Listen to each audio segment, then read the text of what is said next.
Tout ça, c'est le reggae de Tamar Golan, la reine israélienne de l'Afrique. Journaliste puis diplomate, pendant 50 ans, elle consacrera sa vie à l'amélioration des relations entre Israël et le continent africain. Son destin change en 1961, en Éthiopie. Sa candidature pour un poste dans la diplomatie israélienne est d'abord refusée. Elle écrit une lettre indignée à Golda Meir, alors ministre des Affaires étrangères. Tamar Golan obtient de participer à une délégation d'éducateurs israéliens en Éthiopie. Elle tombe amoureuse du continent.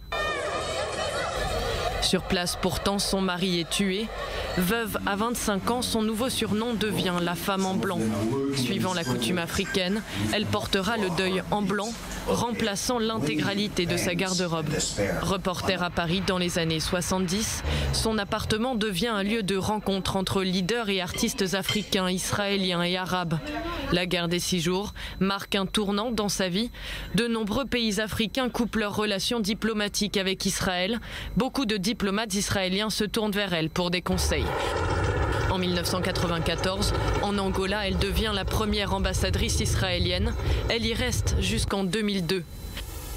Mais à la demande du président José Eduardo dos Santos, elle reviendra aider les Nations Unies à mettre en place une mission d'intervention pour déminer le territoire. Elle signe 3 ouvrages dans lesquels elle livre son amour pour l'Afrique au lecteur.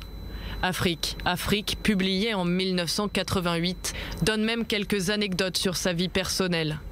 Une aventure avec un prince nigérian, aventure entre une femme blanche juive et un homme noir musulman voué à l'échec. En rentrant en Israël, son amour de l'Afrique ne disparaît pas.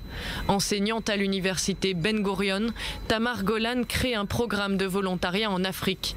Son message, comprendre la complexité, la diversité, la richesse des cultures et des peuples africains. Elle décède en 2011 à l'âge de 77 ans à Haïfa.